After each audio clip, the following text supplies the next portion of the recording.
How we doing, everybody? And Happy New Year. We're a day late. We're a day late of saying Happy New Year to you, so I'm sorry for that. But we are back. It is Tuesday. We are back here on Wisconsin Sports on the Go with Trades, bringing in the new year, 2024. Hopefully some big things to come for Wisconsin Sports here. I'm your host, Trage, today, joined by Austin. Austin's back. How we doing today, Austin? Doing good, Trage. Happy New Year. I was thinking about some New Year's resolutions. Haven't came up with any yet, but maybe at the end of this podcast, I'll think of something. Maybe he was thinking about them. Maybe one is like after we'll get into it. But maybe after that Packer game, maybe don't get so mad about the Packers, huh? That'd be a good one. I gotta say, I can still get mad about the Packers because, I mean, yeah, you can still get mad about the Packers. So how did we spent New Year's Eve? How did we spend New Year's Eve in for you? Where'd you spend it? How'd you do? Oh, I did good. I mean, I took a trip down south to La Crosse and spent it with my friends down there. Spent it with my boys, and we had a good time. There you go. We went to. It's a little steakhouse in Greenwood, Wisconsin, the Hereford House, the Hereford Steakhouse. I've heard of it. Just outside Greenwood there on 73. Fantastic steaks there. Hard to get reservations. Not sponsored, by the way. Not sponsored, but fantastic steaks there. We went and sat down, ate there, had a good meal on New Year's Eve, and then spent it at home. Had some of the cousins over. We were a little bit of Nintendo Switch time. I got introduced to a little bit of I haven't played Mario Kart in a very long time since my younger days. Got into Mario Kart a little bit there. It was a blast. It was a blast. I got to tell you, though, we missed the ball drop. The cousins, they were so into Mario Kart, we forgot the ball was dropping at 11. So we're like, crap. So then we got after. We're like, okay, midnight. We'll go on YouTube. We'll find the ball drop, and we'll watch it on there. So went on YouTube. Couldn't find it for the life of us. All of a sudden, we find fireworks in Australia. Sydney, It was in Sydney, I believe Sydney, Australia. And they had a fireworks show. I tell you what, we're lacking. We're slacking here in the United States for New Year's. I mean, we get the confetti and we get the ball drop and everything like that. Over there, that was the most impressive 15-minute fireworks show I think I've ever seen. I mean, they might be bankrupt now. They might have zero money left in the bank accounts for anything because of the money they spent on fireworks. But that was, if you haven't watched it, look it up on YouTube. That's some of the most impressive fireworks show I think I've seen. You got to watch fireworks out in China. Those things are impressive. They explode. You fire them off, they explode in the air, and then they explode like 10 other times. They light up the sky. It's crazy. You know, actually, there were these kids lighting fireworks off in a parking lot in La Crosse, and we didn't know what was going on. We almost had to duck and cover. But turns out they were just fireworks, and we were A-okay. But it got a little things started happening in La Crosse, but it was Austin fun. Got a little sketched out there in La Crosse, Wisconsin. But glad everybody made it through the new year. It's the new year, people get a little bit testy. So glad that if you're listening, you made it through the new year. Hopefully everything is great with you, and we get to experience the new year together. Talking about sports. We got a lot going on in the world of sports right now. We got the Bucks. We're going to be talking about the Bucks a little bit. Badger basketball's in action tonight. We got to be catching up with the Badgers. We haven't covered them in a week here. So we got to be talking about Badger basketball. Badger football, that was disappointing. That was honestly disappointing. A fitting way to end the season, but disappointing at the same time. We're going to jump into Badger football a little bit today, and then also look at that big Packers win against the Vikings there. That's why Austin's telling me I can't get upset with the Packers anymore because they got the win over the Vikings. But got to remember, we still have Joe Barry, and the Bears are rolling as of right now. Justin Fields is playing great football. This is setting up to be another, like last season, Packers, Lions, end of the year. Almost exactly like last year. Trage. It's exactly the same here, and it kind of worries me. It really does worry me. It's like, oh boy, here we go again. This is it. It's like year after year, the Packers win 13-3, made it to the NFC Championship game and lost. That's what it's like again. We're just watching this over and over again, and son of a gun. I mean, we're hoping for the best. We're hoping for the best. We got a lot to get into today, so right away, I want to jump into the Bucks. The Bucks had a big win against the Cavs there on, I believe it was Friday. They played at the Cavs. They're 119-111. They got the win there. Looking at that one, Bucks controlled it. They controlled the second half. The first half, the Bucks kind of struggled there. A big third quarter was actually the difference in this one. 40 points in that third quarter. Other than that, I mean, the Bucks kind of struggled in this game to start. Outscored by the Cavs in the first half there, our first quarter by 6. Second quarter only mustering up 21 points compared to the Cavs 22. Going into that third quarter, 40 points the Bucks put up in that third quarter. So big third quarter for the Bucks. That kind of paced the Bucks in this one because they were outscored in every quarter except for the third in this ball game. So the Bucks picked up the win there against the Cavs. What did we see for stats in that one, Austin, that stuck out to us? Yeah, like you said, a big third quarter. Like we pretty much we didn't really dominate this game whatsoever. And I mean, the score shows that 119-111. Usually we're averaging around that 130 mark. And I'll get into the stats, but it's good to see the Bucks actually win a game when they didn't have to score 130 points. I'd say our defense played pretty well. Now, granted, the Cavaliers didn't have a lot of their players, but Donovan Mitchell did indeed still play for the Cavs. But looking at the Milwaukee Bucks here, Giannis with 34 and 16 rebounds, 34 points, double-double for him. It's almost what's it called? Routine. It's almost routine for him to get a double-double at this point every single night. And then Damian Lillard had 31 points, 4 assists. So I won't say they carried him, but obviously those two led the charge for the Bucks.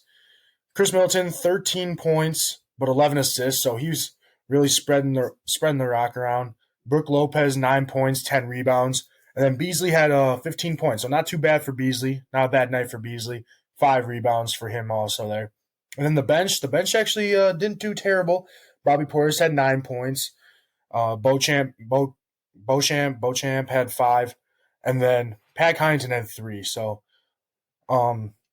not what we're used, or this is like earlier in the season, kind of how the Bucks were, where we get a little bit scoring off the bench, and then Bobby kind of all of a sudden emerged off the bench, scoring a lot more points. But a little bit of a quiet night, if you want to call it, for Bobby, but still productive off the bench with 9 points. And then looking at the Cleveland Cavaliers here, Jared Allen had 30 points, Donovan Mitchell 34 points. So that's where Donovan Mitchell, playing for them when he was questionable, we didn't know if he was going to play. He ends up playing 34 points, huge for them, for the Cleveland Cavaliers, even though they got a loss here. Strus had 12, Okoro had 8, and then Wade had 0, but he only played 17 minutes. So possibly he got injured there. I don't think so. I don't think he got injured. It says he's still active. So Karis LeVert off the bench had 6, and he's kind of what helped Cleveland win in previous games against the Celtics, I think it was, or maybe it was the Dallas Mavericks. He scored 29 points, so holding him to 6 off the bench was kind of crucial there. Porter had 14 points off the bench for them, so that kind of helped. And then other players had low single-digit numbers, so not over productive there. But Porter off the bench with 14 helped Cleveland keep this game close at least. They went 6 for 43 from three-pointers, where the Bucks went 12 for 29. So definitely a way better three-point percentage than the Cleveland Cavaliers. And we also shot way more free throws, 25 for 28. We made 25 for 28 of our free throws, which I think is huge, where they only shot 7 for 9. So they only shot 9 free throws compared to our 28. So I think that's where it came down to whether we won or lost or won this game. And we made our free throws, which we made them count, which is huge. Yeah, definitely getting to the charity line and making it count when he got there. That was the big thing for the Bucks in this one. And like we were talking, that third quarter, Giannis and Lillard both scored 14 points in that third quarter, erased that 15-point deficit. That was the big thing, was erasing that deficit. And the Bucks took care of business in there. We're able to, they wanted to double team Dame. When they got that double team on Dame, Giannis was open. When they wanted double team Giannis, that's when Dame got open. So really utilizing the two scorers in that ball game.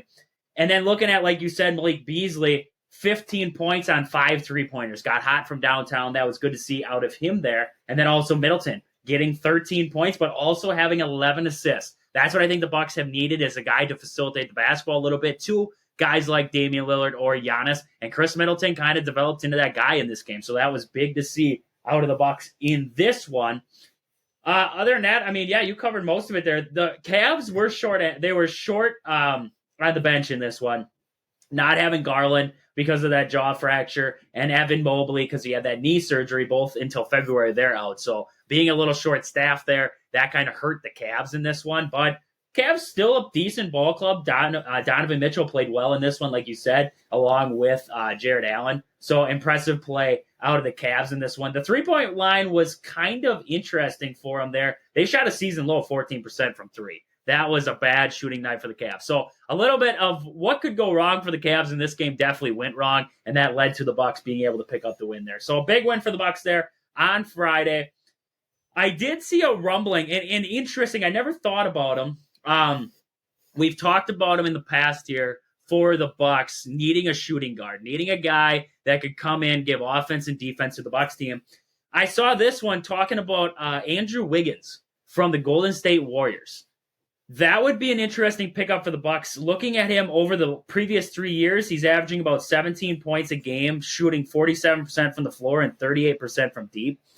He'd make the offense better. He'd make the defense better. I just, that would definitely be an interesting candidate for the Bucks. It's just a matter of what would you have to give up if you are Milwaukee to get a guy like Andrew Wiggins from Golden State Warriors to come to Milwaukee. I don't know. He got moved to the bench by Golden State, so maybe it's one of those things where he's a little more expendable now. But at the same time, does Golden State want to get rid of him, knowing that Draymond Green will be back at one point? Maybe they can put it all together and make the playoffs and make something happen. You never know with Golden State. Yeah, and I mean, if we do trade, it's probably going to be Beasley at least, because you're going to have to give him something. And I don't think we're not going to give them Middleton. And so the other really point guard, and obviously not Damian Lillard. So the other guard would have to be Beasley, or forward, whatever. Shooting guard is Beasley. And then probably another guy off the bench, possibly MarJon Beauchamp. I don't know if we'd give him up. I feel like it'd have to be someone off the bench that somewhat plays, but isn't very productive or hasn't been very productive, or possibly a pick. But I think we'd have to give up Beasley. That's one person that I think, Beasley for Wiggins. If Wiggins is averaging 17, like you said, Beasley's averaging 11.8. So definitely a little bit better there. And Wiggins, I feel like, I don't know how long. I feel like Beasley's been in the league for somewhat. Yeah, he's been in the league for a while. Yeah.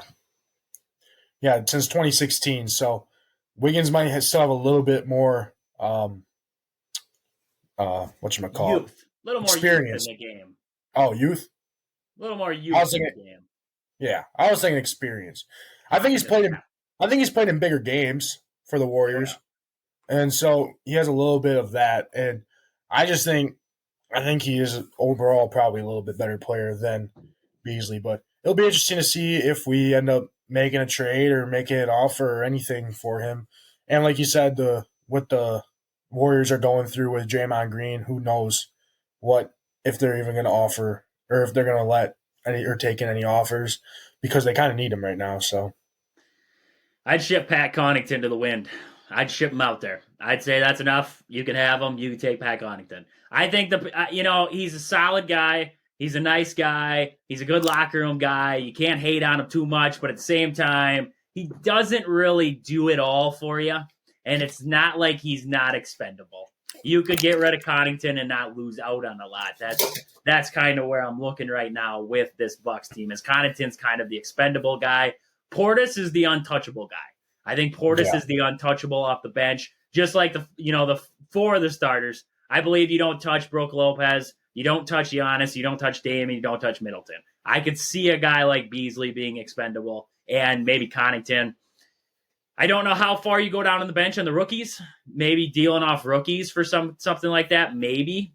But I don't know what the Warriors. It all depends on what the Warriors are looking for. Are they looking for pieces that are going to be implemented in right now and can make a difference? Or are they looking for guys that they can build with for the future? That's a good question. That's what they would have to answer there with that trade.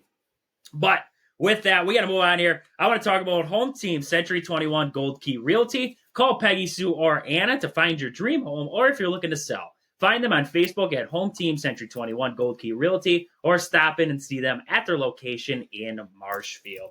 But with that, we got to move on here. We got the Badgers coming up tonight, taking on Iowa. That's going to be coming to you from the Kohl Center. 6 o'clock tip for that one on Big Ten Network. Looking at this one, the Badgers coming into this one just moved up in the rankings, moved up to number 21 in the rankings now as of the rankings coming out there on Monday.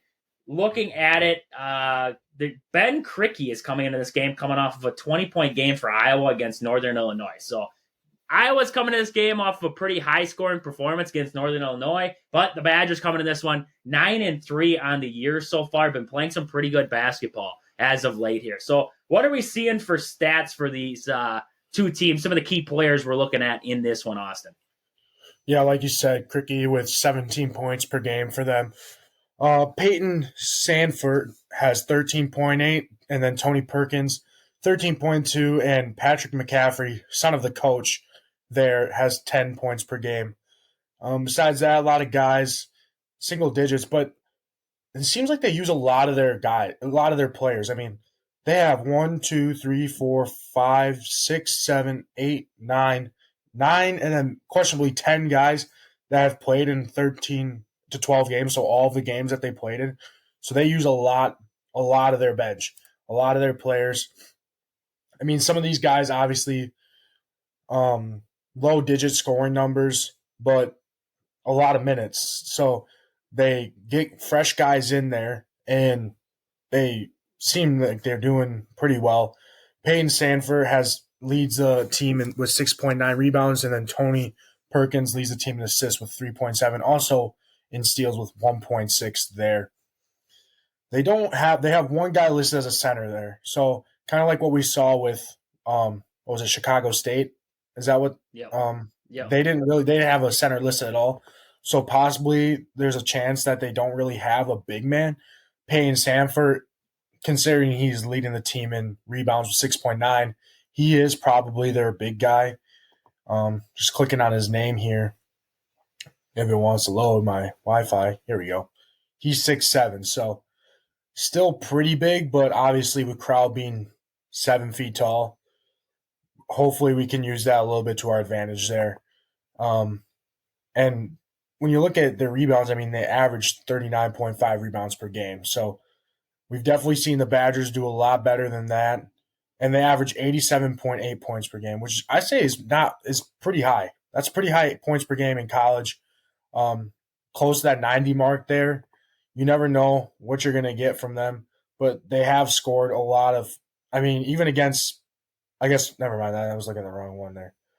I mean, they've played some pretty bad teams. UMBC, they scored 103. Northern Illinois, 103. I mean, they've scored 100 points in 4 games. So definitely a high-scoring team, again, if you're not careful. But I think the Badgers' defense is better than some of these teams that they're scoring high points in. I mean, when you look at the teams that they played, like Michigan and Purdue, I mean, Michigan, they scored 80 and still lost. So I don't think that their defense is very strong either.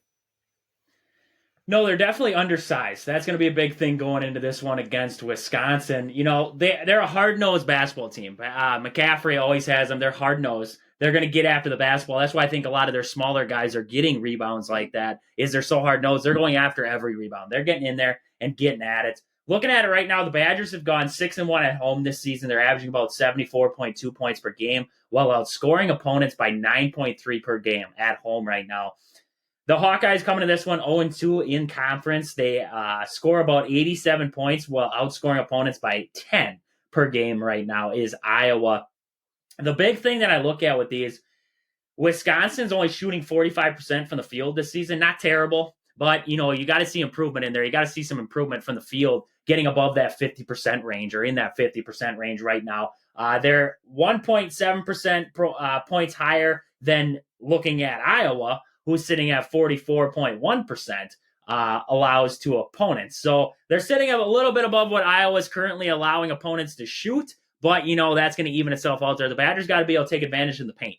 Like we were just talking there, they're going to have the size advantage. They're going to have the paint advantage. So you got to take advantage of that in this ball game here. Getting the ball into Steven Crowl early, working through that post, making that kind of magic happen in there first. Then we spread it out. Then we get the cutters involved, get Storr involved, cutting to the basket, get Chucky involved, all that kind of madness right there. You know, the kickouts, everything like that. Let the offense flow through Steven Crowl, Tyler Wall, whoever's in the post at the time, even a guy like AJ Storr. Storr's got to look to be the kickout at times there if they're going to start to double. Storr, you know, he's turning into the Johnny Davis of Wisconsin. And that's where you really have to rely on other guys to be able to pick up that game then too. Because if Storr's the only guy scoring, it's going to be just like when we had Johnny Davis. Everybody keys on him. We got to be able to take it and make Chucky be the guy too, or Klesmit be the guy. Steven Crowell's got to be able to get buckets. Everybody's got to be able to get buckets to take some of that attention away from AJ Storr in this ball game and be able to allow everybody else to get open and make shots. That's going to make this offense flow a lot better. Like you were talking there, I mean, Krikke and Tony Perkins are the two top performers for this Iowa team as of late right now. Tony Perkins is about 13.4 points per game over his last 10. So Tony Perkins has been hitting it as of late. Looking at the Badgers, the big guy for him is going to be Steven Crowl, like I was saying, averaging about 12.8 a game, like you said there, but also John Blackwell. He's averaging about 1.1 made three-pointers over the last 10 games for the Badgers. So John Blackwell from the three-point line, that's been key for the Badgers, hitting a big shot off the bench. That's going to be key in this one. They got to keep that rolling going into this one here.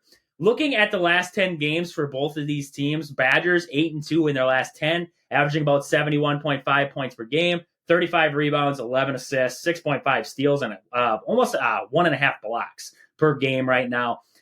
The thing that sticks out to me, only shooting 44% from the field, though, over those last 10. We got to see an uptick in that, around that 50%. Work that thing up there, get it in the 50% range, and then you feel more comfortable with the Badgers and their offense. Their opponents have averaged about 62.3 points per game on this 10-game stretch here. So the Badgers' defense has been playing very well as of late here. I mean, in that 10-game stretch, you had the Arizona game where they dang near put up 100 on you, and you had Marquette in there. You had Michigan State.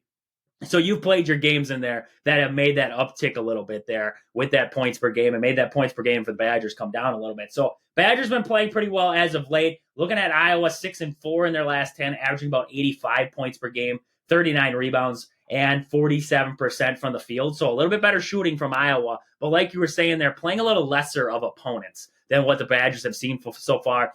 I believe what the Badgers faced before the new year is going to help them out drastically going into this going into the Big Ten schedule here. Now, you faced Arizona, you faced Marquette, you faced Michigan State already. You had, SMU was in there too, Virginia. You faced some pretty darn good teams in that stretch. And the Badgers came out of that, and 9-3 for the amount of great opponents that they played in that stretch. That's good work out of Wisconsin. They did their job. They took care of business. They went to East Lansing and beat Michigan State. They went to Tucson and got their butts beat by Arizona, but they bounced back. That was the thing. They bounced back after that loss and were able to pick up a couple wins. That's what we want to see out of Wisconsin. They won a big game against Marquette early on. Arizona's actually faltering as of late now. I believe they lost a couple now. They've lost a couple straight. They lost to Stanford, and I believe they lost to FAU before that in double overtime. So Arizona's lost a couple as of late too. So we see how wide open the college basketball landscape is. Stanford going in that game, I believe they had 5 wins. They were 5-6 or something like that. And they went in, they beat Arizona. And I think I beat them by a couple. They were up 15 or 20 at one point, Stanford was. So they took the beating to Arizona. So Arizona's beatable. Everybody's beatable right now. So Wisconsin, what we want to see out of Wisconsin, especially against a team like Iowa, take care of business. That's what the Badgers need to do, especially home games. Home games are precious in the Big Ten because going on the road in the Big Ten is difficult. It doesn't matter where you got to play, who you're playing. Ask Purdue. They went to Northwestern, lost to Northwestern early on in this season. That's the only thing that's hurt Purdue at all this season was that loss to Northwestern. Other than that, perfect on the season. That's the big thing right now is once you get in the Big Ten schedule, you got to win your home games. You win your home games, maybe you lose a couple on the road, but you pick up wins on the road. You go in the Big Ten tournament, you take care of business, you're in the tournament. That's how it goes. That's every year. Badgers got to take care of the home game. This is at the Kohl Center. This is going to be a big game for Wisconsin. A hard-nosed Iowa team. They always play Wisconsin tough, no matter where it is, whether it's in Iowa City, whether it's in the Kohl Center, doesn't matter. It's going to be a tough game for Wisconsin. You got to take care of home court, and you got to take care of this game early on. My big performer in this one, Steven Crowl and Chucky Hepburn. Hepburn got hurt in the last game against Chicago State. Really worried the crap out of me because I didn't know what was going on, but everything's fine. Looks like Chucky's going to play. So I got Chucky being a big X factor in this ball game, distributing the basketball and also scoring. And then Steven Crowl, just because the Badgers need to control the paint, and I believe Steven Crowl will take care of business in that aspect. Who do you got as your key players to watch for in this one? Yeah, I got same as you with Steven Crowl, but I got AJ Storr. I mean, he came off of 29 points against Chicago State, so I want to see if he's going to be able to at least obviously not get 29 points again, because that'd be kind of crazy if he does, but continue to produce on his side and almost be not a Johnny Davis type of player.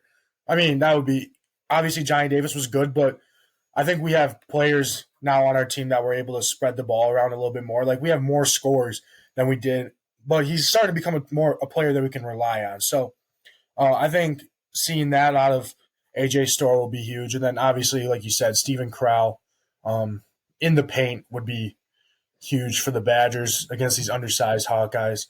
Just looking a little bit, we average 74 points per game. They average 87. So tempo of the game is going to be huge, being able to slow down the offense and be able to score there with our offense there, tempo it down. And I think that will be huge. And how we play our defense too. Those are some crucial notes there. So definite big night for the Badgers coming up at the Kohl Center. 6 o'clock tip there on BTN. Unless you're going down to Madison to check out that ball game. Should be a good one from the Kohl Center. I just want to talk about, we're going to get into the top 25. Just look at some notables in the top 25. Purdue stayed number 1, followed by Kansas and Houston. Nothing changed in the top 3. What changed was after that. Arizona dropped 6 spots all the way down to the 10 spot. They have lost a couple straight games now. Looking at it, Marquette jumped up 3 spots to the 7 spot right now. Kentucky moved up to that 6 spot. North Carolina moved up a spot into the 8 spot. Illinois, Big Ten team, jumping into number 9 in the country right now, 10-2 on the season. They moved up 2 spots. Illinois has been playing some good basketball as of later, so that's good to see for the Big Ten. If you're just a straight up fan of the Big Ten, good to see Illinois jumping into that top 10. Looking on the outside, Colorado State hanging around in the top 25, yet they're 12-1. They're at the 13th spot in the country right now. BYU at number 12. You're going to see BYU play some good teams when they get into the Big 12 schedule, when they got to face Texas and Kansas and all of them. Then we're going to see what BYU is truly made of here down the stretch. FAU takes the big drop. They dropped 10 spots down to 10. They're 10-3 on the season, dropped to 17 in the rankings right now. Wisconsin, like we were talking, moved up 2 spots from 23 up to 21. They're sitting at 9-3 on the year. And then Ole Miss follows them by Providence. Gonzaga took the big drop, dropped 11 spots down to 24 in the rankings right now, sitting at 9-4. When I look at those rankings, Florida Atlantic lost to, I believe, Florida Gulf Coast University. And before that, I believe, was the game against Arizona. With a 10-3 record, it just, Florida Atlantic isn't going to play anybody else this year. They're going to play a lot of in-conference teams that aren't very good. It just makes me think that they're keeping Florida Atlantic in there for that kind of, we can talk about this. You got to have that talk about team in the top 25. They're the team you talk about because you're like, why are they in there? Everybody brings them up when they talk about their teams then. They played some good basketball. They beat Texas A&M early on this year when Texas A&M was ranked, and now they beat Arizona in double overtime. So they got some good wins. But it just, 10-3, there's some teams behind them with some better wins than what they have right now. I mean, you have Texas sitting down there at 10-2. You have a 13-0 Ole Miss team behind them there. Providence at 11-2. They beat Marquette and Wisconsin, both teams who are ahead of them in the rankings there, below Florida Atlantic. So I don't know. That's just my opinion on it. It's kind of like they keep teams in the rankings just to give people something to talk about. Yeah, and I mean, they kept FAU. I think they're keeping them there too is because maybe they believe that once it comes to tournament, they're going to be able to make that run like they did last year. I'm pretty sure they didn't lose any players from that Final Four team. So that's probably also why they're thinking, oh, we'll keep them in there too. But like you said, the next ranked team that they're going to play is Memphis, and they're ranked number 15. And that's not until February 25th. Besides that, it's a bunch of American conference teams that aren't ranked at all. So, like you said, they're kind of just keeping them in there as if they're the team that they want to be talked about. And then you look at JMU too. And I don't want to take anything away from JMU, obviously, because they beat Michigan State when Michigan State was ranked number 4. And right now they're undefeated also. But when you look at the teams that they play too, especially in their conference, I mean, it's almost worse than the American Conference. They don't play any more ranked teams at all. They're in the Sun Belt. So usually, I don't even know what team usually comes out of there for the tournament. Coastal Carolina, I know, came out of there a couple times. But, I mean, they got teams like Arkansas State that the Badgers beat by how much? Like 40, wasn't it? So, yeah, yep. I don't know. Like, obviously, you can't take anything away from them. They're undefeated. But that's a question is, so if they're ranked and then they lose in their conference tournament, are they gonna get in? You don't know about that because I'd take an Ole Miss that's ranked below them, but they're in the SEC, and I guarantee you Ole Miss is probably going to lose some games. Obviously, they're undefeated right now, but the SEC is just really good, and you're probably going to take them over JMU because just look at the strength schedule. So you got to look at things like that too. Wisconsin at 21, obviously, I'd take that. I'll take Wisconsin being ranked 21 right now.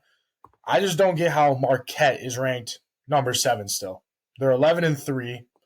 They lost to us and Providence, and who else did they lose to? And Purdue. Purdue, yeah. So the Purdue one is a valid loss. I mean, they lost by 3 points, but they lost to us by 11, and then they lost by Providence by 15. I don't know if that's a ranked 7 team right there. I mean, they beat Creighton by, 5 points, and Creighton's ranked number 22 right now.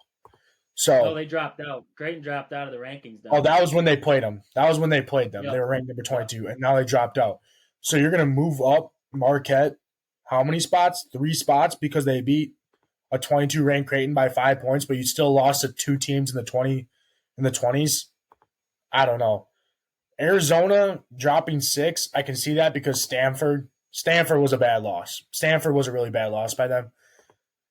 I don't know. Marquette kind of confuses me why they're up there. And obviously I don't want to hate on them because they're another Wisconsin team, but when you lose to us by 15 points or whatever, or not by 15, but by whatever, 11 points, in Marquette, by the way. I'm pretty sure the Providence game was in Marquette also. I'm pretty sure both those games were in Marquette. I'm not entirely sure, but I just don't know how you're ranked in the top 10 over some of these other teams. It really makes you believe that the rankings, it holds true. The rankings don't mean anything until the end of the year. The rankings don't mean anything. This ranking doesn't mean anything to me because, like you're saying there, James Madison's not the 19th best team in the college basketball right now. 19th best team in college basketball. If you do your NCAA tournament rankings, your seeding by what the top 25, because that's your 25 best teams in college basketball, they would be a 5 seed. No, James Madison is not a 5 seed. There's going to be a 12 seed that walks in there and just cupcake watch James Madison. There's nothing you can take against them. They're ranked there because they're 13-0, and that's simple as that. But, the rankings just don't mean anything. That's what it basically tells me at the end of the day. You're going to be ranked number 7, but are you the 7th best team in college basketball? I don't know. It depends on the day. Arizona's played like one of the best teams in college basketball. As of late, they've played terrible, but Arizona drops to 10. I can imagine they're going to float around in the top 5 again at some point here. So rankings don't mean much right now in the regular season. That's what we're getting out of it right now. It's just it sometimes it baffles you just to look at that kind of stuff. But with that, I want to talk about Game Day Supply in on Alaska. They have everything from skate sharpening to hockey accessories, custom fielding gloves for baseball and softball, They also carry a wide variety of baseball and softball bats, from DeMarini to Louisville Slugger and Marucci. They have it all down there at Game Day Supply in Onalaska. Check them out at the store in Onalaska or online at gamedaysupply.net. But with that, I want to jump over the first one of the new year. I got to jump over to Austin with our fact of the day.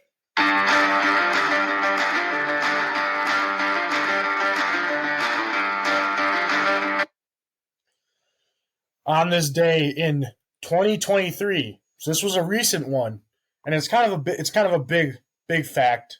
Buffalo Bills player Damar Hamlin collapsed in cardiac arrest and is revived by CPR on the field against the Bengals in Cincinnati on a Monday night. That was on January 1st, 2023, or January 2nd, 2023.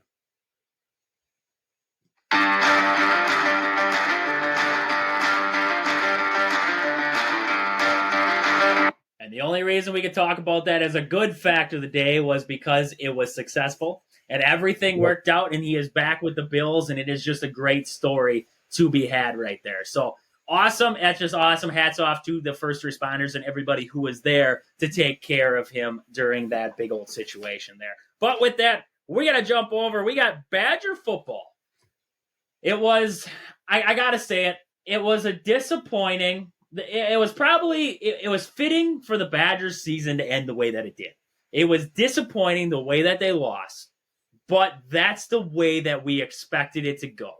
I expected a blowout, honestly. Didn't really expect it to be as close as what it was, but it was just, that was how I expected. I expected one more disappointment out of the Wisconsin Badger football team to end the year. Game started out fantastic for the Badgers, came out hot, went up early.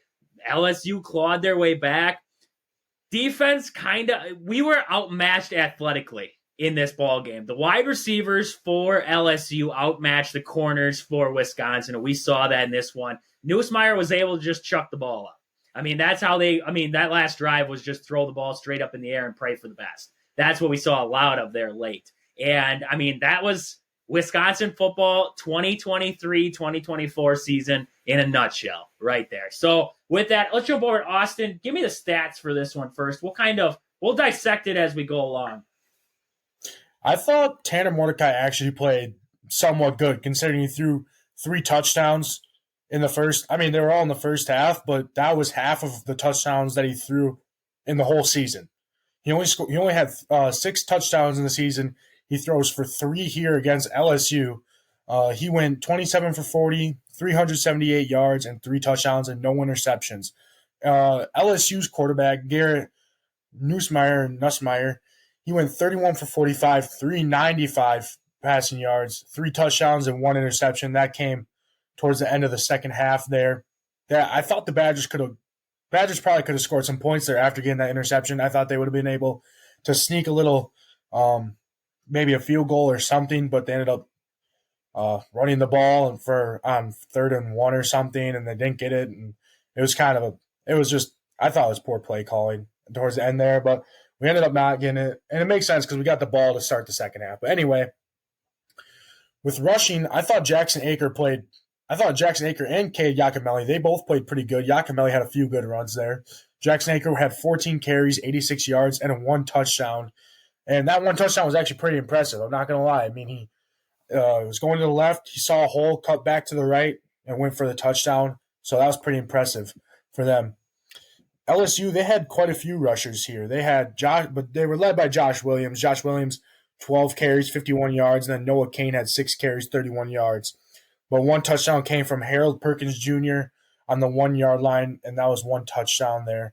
And then Caleb Jackson also had 1 touchdown also rushing. Looking at receiving, Will Pauling, he was the one that led us there. He had a big game. Will Pauling had 8 receptions, 143 yards, 2 touchdowns, and then Bryson Green had 7 receptions on 105 yards and 1 touchdown. He was the one that scored the very first touchdown of the game. Pretty impressive catch, too, a toe tapper there. Tretch, I don't want to butcher his last name, Kekuhana, I don't know if that's how you say it, but he had 4 receptions, 64 yards. And then Jackson Aker had 1 reception, 22 yards. after that. LSU receiving, it was Brian Thomas. It was the guys that we kind of talked about. It was the guys that we talked about besides Neighbors. Malik Neighbors didn't have that. He didn't really impact the game as much as we thought he was going to. But Brian Thomas Jr., he had 8 receptions, 98 yards, 2 touchdowns. One of them was on a pretty big play there up the left sideline. And it's kind of what gave him a little bit of momentum there to get in front of us. Kyron Lacy had 6 receptions, 95 yards. Mason Taylor, 7 receptions, 88 yards. Chris Hilton, 3 receptions, 56 yards, and a touchdown. And then Malik Neighbors, like I said, only 3 receptions, 23 yards. So he didn't do as much for, especially being for a 1,000-yard receiver. Didn't really do a whole lot. And I mean, give credit to the Badgers defense there. I thought they were able to control him. But with LSU having so many playmakers on their team, sometimes it's hard to cover all of them. And I think that's especially when we went into man. When we were zone, we were doing really good. But once we went into man coverage, it seemed like they were able to just run right past us, and that's where they burned us for a couple big plays. Mordecai fumbled twice, lost one of them, and obviously that was on like the last play of the game when he was sacked three straight times. So shout out to the Badgers O-line there when it mattered. It was kind of ugly on that part. And then Deshaun Womack recovered that fumble for them. We did see I forget his name. I'm trying to think who got that interception. The one really good running cornerback. Hallman got another one. Yep, Hallman got the interception for them. And, I mean, Hallman played pretty impressive throughout the whole game, which, I mean, he's our best corner and he's been our best DB. I guess Hunter Waller had a pretty big game, too. He made some pretty good plays there. But Hallman had a very good game covering overall. I thought our defense, I mean, we gave up 35 points, but at the beginning, I thought our defense was playing really tough. Our defense was playing pretty good, but it's just we gave up too many plays. And, I mean, asking for our offense to score almost 40 points, especially with our running backs that we have and that, like, aren't overly talented, I thought for the Badgers being able to score 40 points, that was going to be tough. That was going to be tough, and I was surprised that we even scored 31 points. I was surprised we were up by 14 twice in this game. And you kind of saw that the Badgers went back to being the old Badgers and giving up some touchdowns. But overall, against an LSU team that didn't have Jane Daniels, but their quarterback was able to step in, and we kind of knew that he was still going to be pretty good as a backup because he's got some experience there. They did good there. So overall, disappointing, obviously, but it was a good bowl game. It was a good bowl game. You can't take that away from them. I think, like you're saying there with the defense, they had him right away. It was good looking right away. They stayed in that zone. They dropped back to man. Man was not the good option because, like I was talking there earlier, LSU was more athletic than Wisconsin. You look at these receivers for LSU, they burned Wisconsin on every play. That quarterback for LSU, I can't remember his name off the top of my head there, Nussmeier. Yep. At the end there, I was watching it, and it's like Nussmeier's just whipping it up there. He was throwing ducks. He wasn't like he was hitting guys in stride. He was throwing ducks. And it was just LSU had Wisconsin burned by that many yards that they were able to complete these passes. Receivers were diving all over the place to make the catch, but they were able to complete these passes down the field. That last drive that LSU did to punch it in the end zone there late, I mean, only a couple plays it took them. And they were able to walk down the field on Wisconsin and just take care of them. So it was, the game was built by stages. The first stage was Wisconsin came out and punched them in the mouth. Second stage was Wisconsin, they bent a little bit. They bent, and you was like, okay, they bent, but are they going to break? You went into halftime, you had that 7-point lead. You should have had the thing with it was there was more bites at the apple than what Wisconsin came away with in this one. Wisconsin had a couple opportunities where they could have scored. They had a field goal that they missed. They had a couple opportunities where they could have punched in the end zone and win up bigger at the halftime. They had a lot of bites at the apple. They couldn't punch it in. And that was Wisconsin. That was the fitting way to what Wisconsin has done all season long here, is they get all these bites at the apple. They put it in the red zone, but they can't finish the drive. That's the big thing I saw in this one, especially in the first half. That 7-point lead could have been 14. It could have been at least 10 going into the half, but instead they went in up by 7, and LSU had life, and I think that was a big thing for LSU in this one. And I can't count the number of times that I thought we got to their 40-yard line we got across the 50 so many times, and then we stalled. So we went for it on or I can't remember if we went for it or we were going to. I ended up taking a timeout and then we punt, and I think that happened twice. And then we ended up kicking a field goal, 51 or 54-yard field goal, shanked it. So that didn't help us. There's just we were moving the ball till we got to the 40-yard line, and then either we made some plays that got called back. There was one really big one that got called back, and then we ended up just killing ourselves, and then we stalled. So overall, we were able to move the ball, and that's pretty good defense. But like you said, it was just there were a lot of bites at the apple, and we were just didn't make enough plays for us to win the game. And a lot of it, like you're saying there, came down to coaching decisions. Like you said, they got across the 50 a lot. And they had one instance where they got across the 50 there, and they had a 3rd and 2 at their own 47-yard line. They failed to convert on that 3rd down, getting that 1st down there. So they were set up with a 4th and 1 from about midfield. They decided to punt. Was that a situation where you got to go for it? You got to just take that chance. It's a bowl game. Who cares? It's the end of the season. You want to win it, but sometimes you got to take chances in those. You look at later on in the game there, 2 drives later, they had the ball 3rd and 4 from LSU's 33-yard line, where, the analytics were like, take the chance here, go for it. And the Badgers decided to kick the field goal, and that's when Vakos missed that 51-yard try that came back to bite the Badgers in the butt there. So it's, how many times, to end the first half, the Badgers had a 2nd and 1 at the LSU 36, couldn't convert on 3 straight opportunities. 3 straight shots on a 2nd and 1 to get that 1st down. You can't get the push to get it across. The tush push. Do something. Everybody does the tush push for a yard. I was listening to Jason Kelce, and apparently every time DeAndre Swift will go down at the 1-yard line, he walks back to the huddle and he apologizes to DeAndre Swift because he's not going to score the touchdown, because Jalen Hurts is going to get the ball for the tush push. Everybody knows it's coming, but it's like you can't stop it. The success rate is unreal. Why don't you run something like that in that situation? I just don't get it.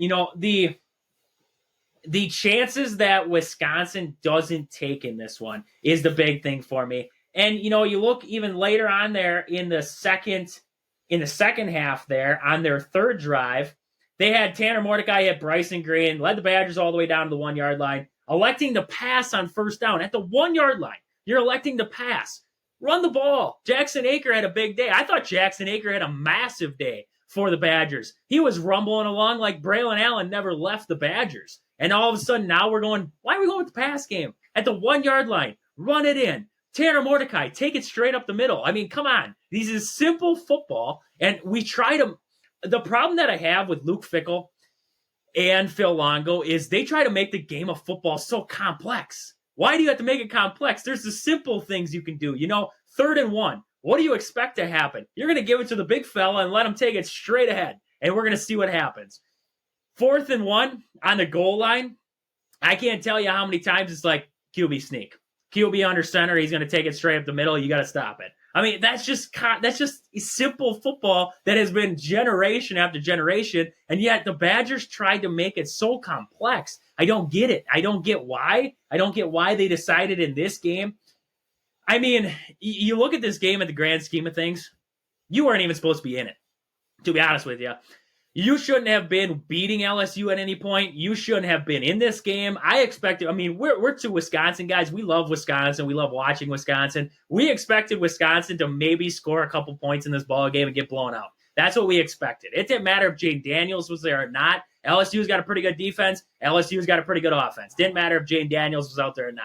We expected Wisconsin to struggle. They played well in this game, but take chances. That's the big killer. Why don't you take chances in a ball game like this where it's a bowl game? It's not like the conference titles on the line or your college football hopes are on the line. This is a bowl game, the ReliaQuest Bowl. Just take the chance and make it happen. Yeah, and there was a time when it was like a it was a 4th and 1.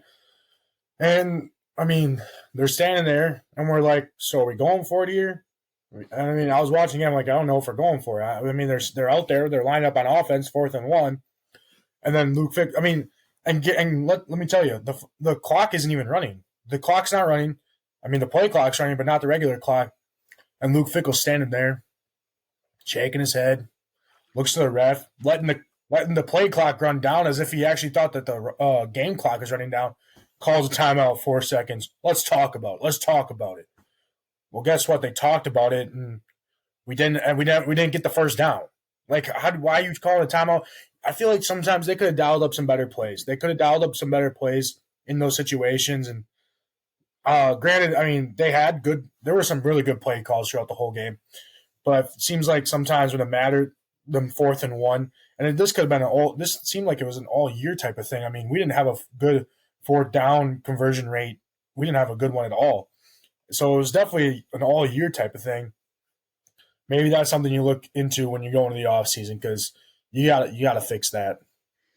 Yeah, we're going to get in more into the Badgers offseason here and talk about the things coming up for this Badger football team when we get into it this week a little bit and moving forward. But, like you're saying there, it's one of those things where you got to talk about this in the offseason. Luke Fickle's got to sit down with Phil Longo and be like, hey, this is what went wrong this year. We got to fix this. We got to fix what we're doing and the play calls that are happening and why on a 4th and 1 we're not running the football. That kind of the simple scenarios that they need to dial it back and make it simple. That's the big thing for Wisconsin is, they got rid of Paul Chryst offense and they went away from the ground and pound kind of dealio and they went to this air raid. But, you can still take little bits and pieces out of what Paul Chryst did and implement it back into your offense, and it's going to work out just fine. The simple things, the hippo package that we always loved. You had 9 offensive linemen in there, a quarterback and a running back, and everybody was just going straight ahead. One of those kind of deals where you're on the goal line, that's what's coming at you.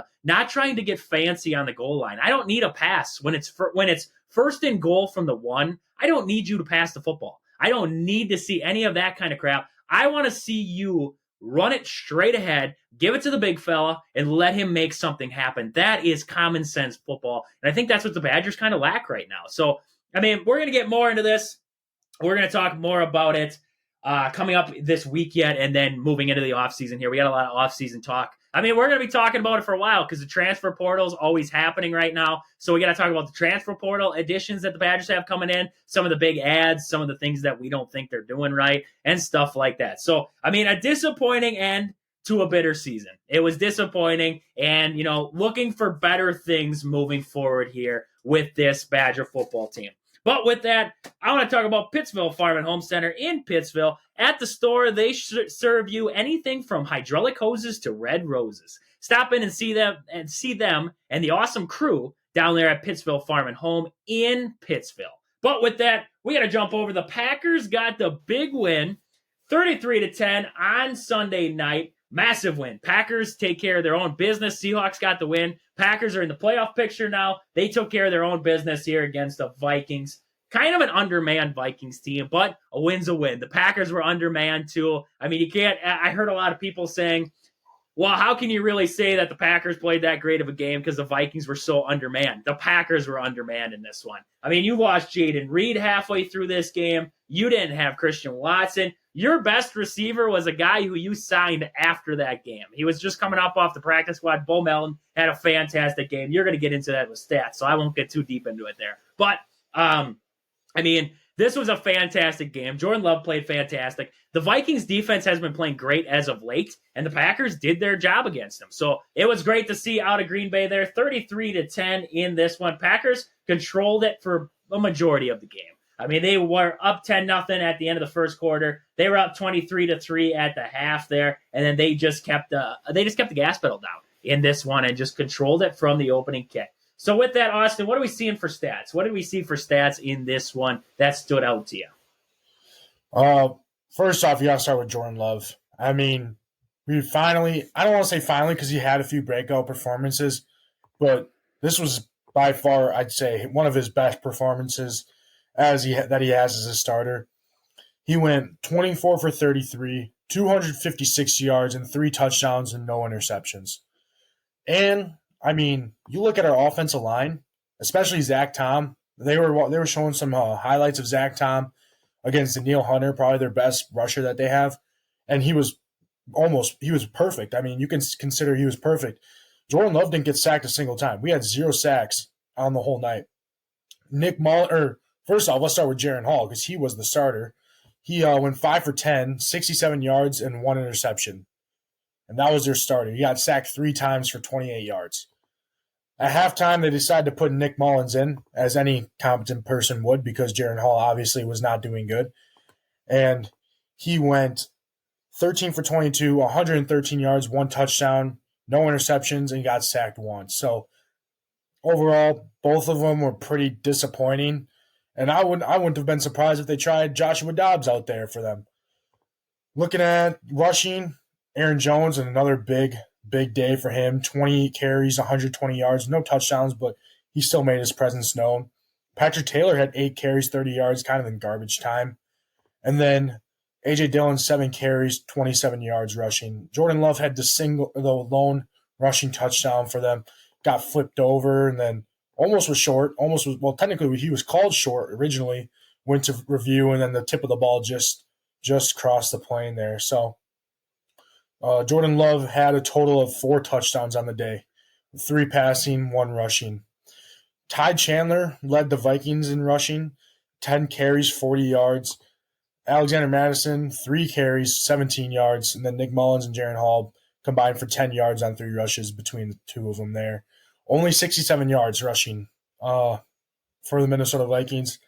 I thought Alexander Madison, he was one of probably their better players that actually was playing. But the Packers defense, I don't like Joe Barry. And this game, if they win next game, he's probably staying another year, sadly. Maybe not. But this game definitely helped Joe Barry keep his job. When you hold a team under 100 rushing yards and 100 and only to 144 passing yards, that's pretty big there. 180 receiving yards total for them. But the defense played pretty good. Looking at receiving, like you were saying, Bo Melton, a guy who was on the practice squad, and they activated him like 3 times in a row due to injuries with Christian Watson and Jaden Reed and Dontavion Wicks. All of them kind of had injuries, and one would play, the other 2 wouldn't. But it's been mix and match. But Bo Melton, he got his opportunity here. He had 6 receptions, 105 yards, and 1 touchdown. Jaden Reed, he was back, 6 receptions, 89 yards, 2 touchdowns, and that was only in the first half. I'm pretty sure he got injured in the second half for them there. Tucker Kraft, he had another big night, 6 receptions, 48 yards. Romeo Dobbs, 3 receptions, 28 yards. And Malik Heath had 1 for 13. Justin Jefferson, for them, I thought our corners played huge, especially with Jair being out. Justin Jefferson, 5 receptions, 59 yards, no touchdown. Johnny Munt had 4 receptions, 39 yards, 1 touchdown. And then Jordan Addison had 3 receptions, 28 yards. Ty Chandler out of the backfield had 3 receptions and 24 yards for them there. And then Samori Toure did have a fumble, and that was after Jaden Reed got hurt. So it's like it kind of sucks that we weren't able to have him back there, and it's like, why don't we have Keyshawn Nixon back there receiving punts? But we had Samori Toure back there, and then he ended up fumbling him. And then Carl Brooks had a fumble recovery from a strip sack by Preston Smith. One of those 4 sacks that we had. Preston Smith had a strip sack there, and he ended up getting hurt in the game. So that is a big blow to our defense, him getting hurt along with Jaden Reed. And he was grabbing at his knee or something, so definitely could have been bad there. But, our defense, man, played really good. Keyshawn Nixon led the team in tackles with 11. 7 of them were solo, a half a sack. And I thought he played pretty good not just him, but our whole defensive back system. They all played really good as a unit, and this was just a team win overall.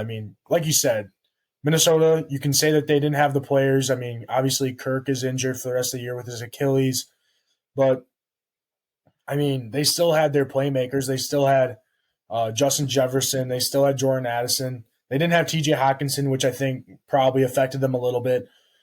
But, I mean, you can't take anything away from the Packers here on a 33-10 win.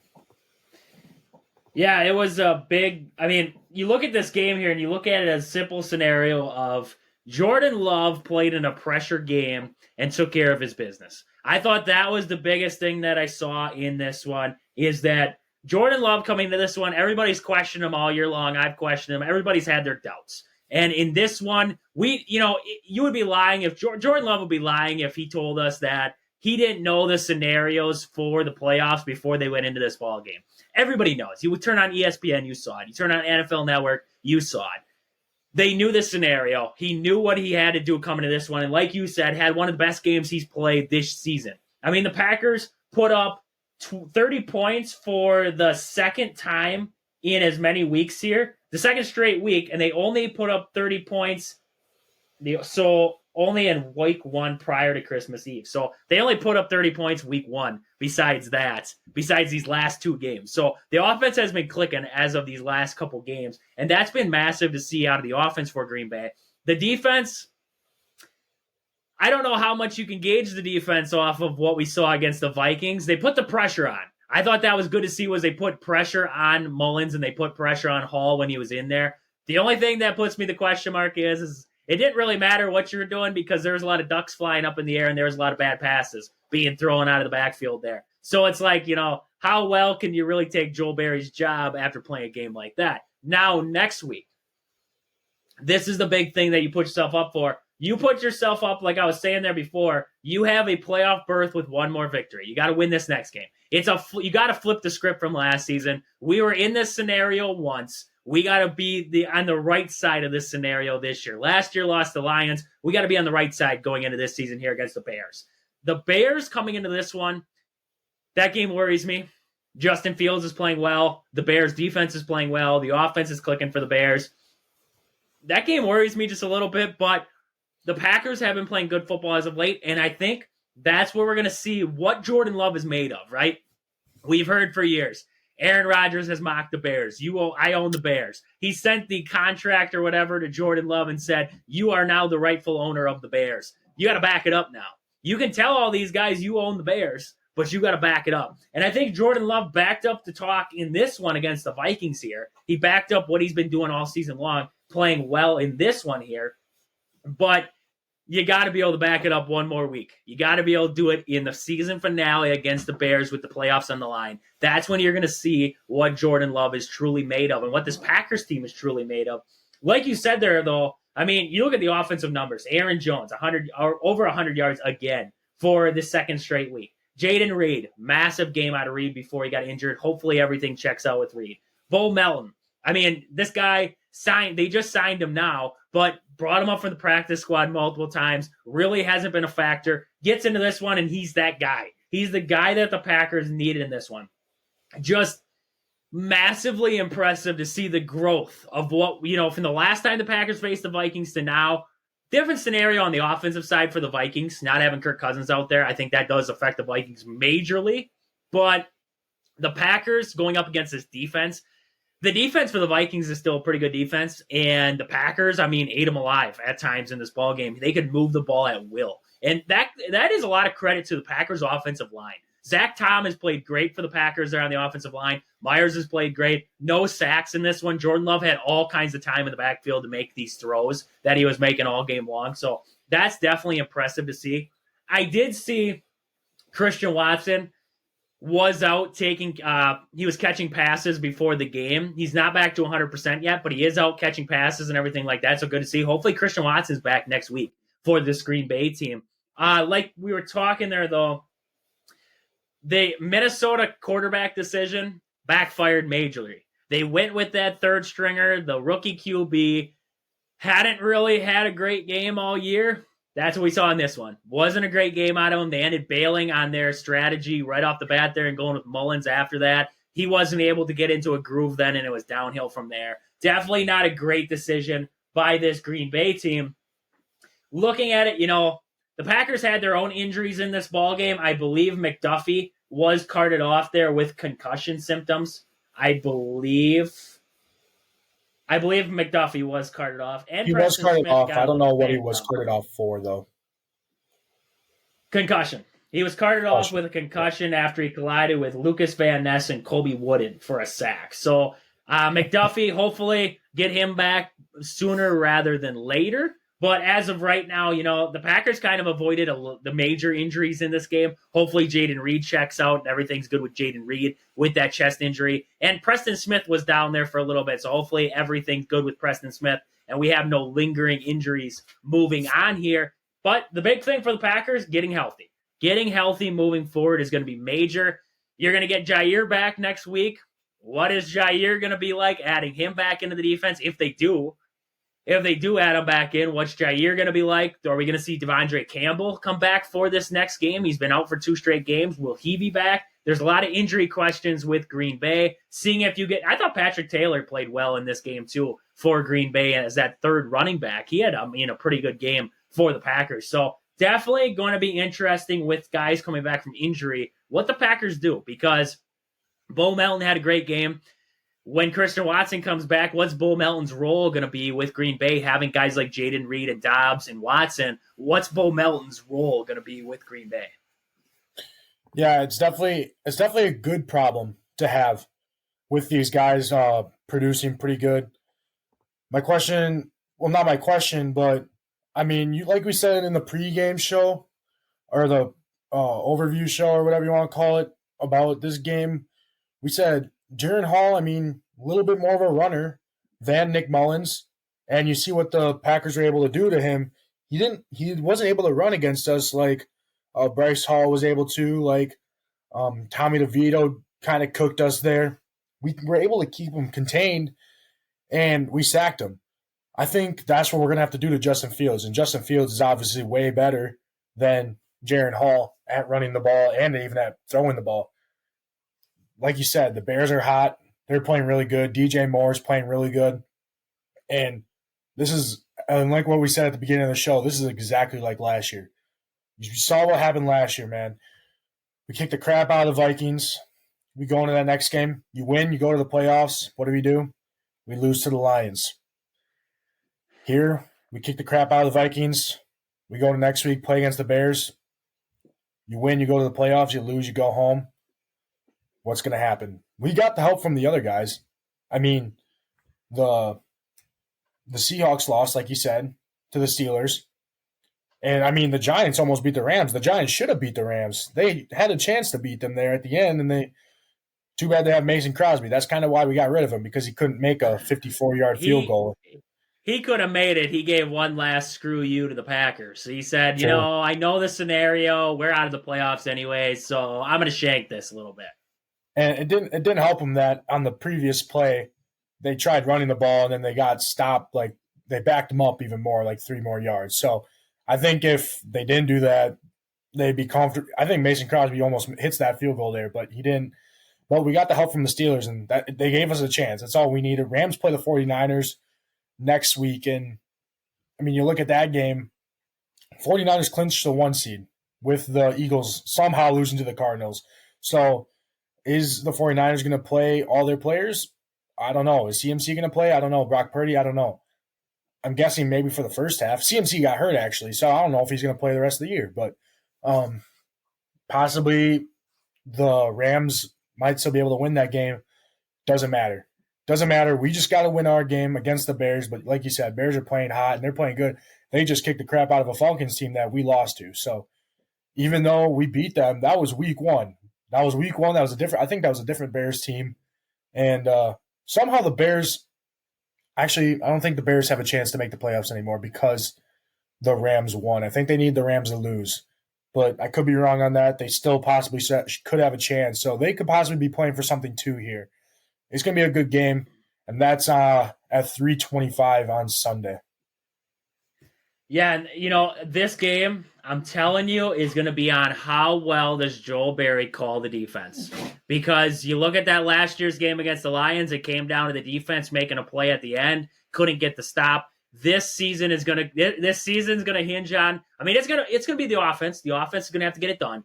But what can Joel Barry and this defense do to kind of slow down the Bears and limit them what they can do on offense there, Justin Fields especially for this Bears team. But we're going to get into that a lot more this week. We got a lot more to talk about in the NFL this week, but we went through a lot today. We got into the Badgers, we got the Packers. We got a lot more to talk about with each of them this week here, Badger football and the Packers. But hey, you got to check out the Badgers tonight there against Iowa, 6:00 on BTN. If you got a chance, check them out. Badgers been playing well as of late, so should be a good game there.